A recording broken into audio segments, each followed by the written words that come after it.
बिस्मिल्लाहिर्रहमानिर्रहीम। आबादगार दोस्तों, अॼु हिकिड़ी तमामु अहम ॻाल्हि तव्हां सां शेयर कयां थो। ही मुंहिंजे साम्हूं हिकिड़ी न्यूज़ आई आहे। ज़फ़र भुट्ट आहे 9 मार्च 2024 ते वीट हार्वेस्ट टारगेट में बी मिस्ड।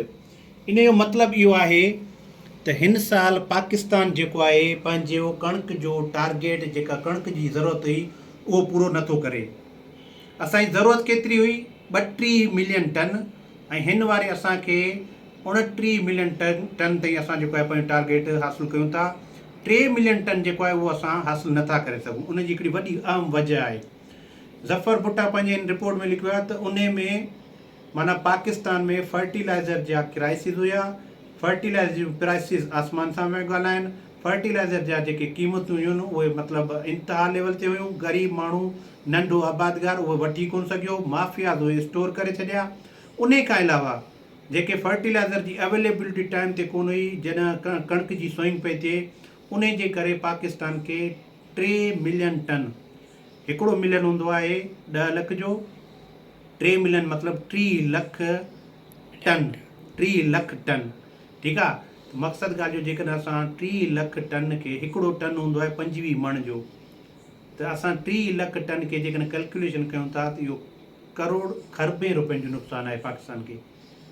इहो सिर्फ़ु आहे फर्टिलाइज़र जे करे, पर जेकॾहिं इन खां अलावा पाणी जा क्राइसिस आहिनि, इंतिहा लेवल ते क्लाइमेट चेंज जी, मौसमियात जी तब्दीली, जिते पाकिस्तान सां गॾु दुनिया में इंतिहाई ख़तरनाक सूरत हाल थी विया आहिनि।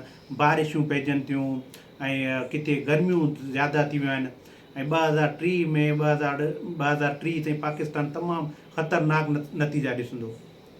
हाणे तव्हां ॾिसो, जेकॾहिं 3 मिलियन टन सिर्फ़ु फर्टिलाइज़र जी खोट जे करे असांखे नुक़सानु थिया आहिनि, उन खां अलावा 1 मिलियन टन असां सीड जी अवेलेबिल, या 1/2 मिलियन टन जेको आहे सीड जी अवेलेबिलिटी जे करे चऊं, 1 मिलियन टन जेको आहे असां क्लाइमेट जे करे चऊं, त असांखे केॾो नुक़सानु थो थिए।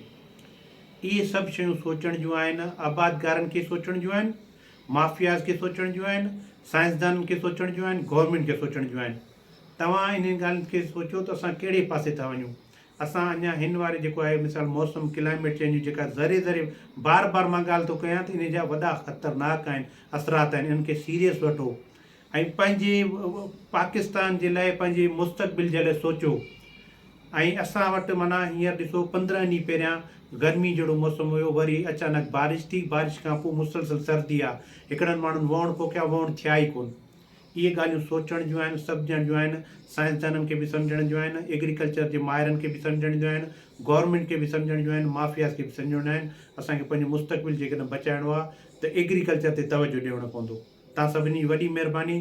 जेकॾहिं वीडियो तव्हांखे पसंदि अचे थी त काइंडली इन खे शेयर बि कजो, लाइक बि कजो। Thank you so much.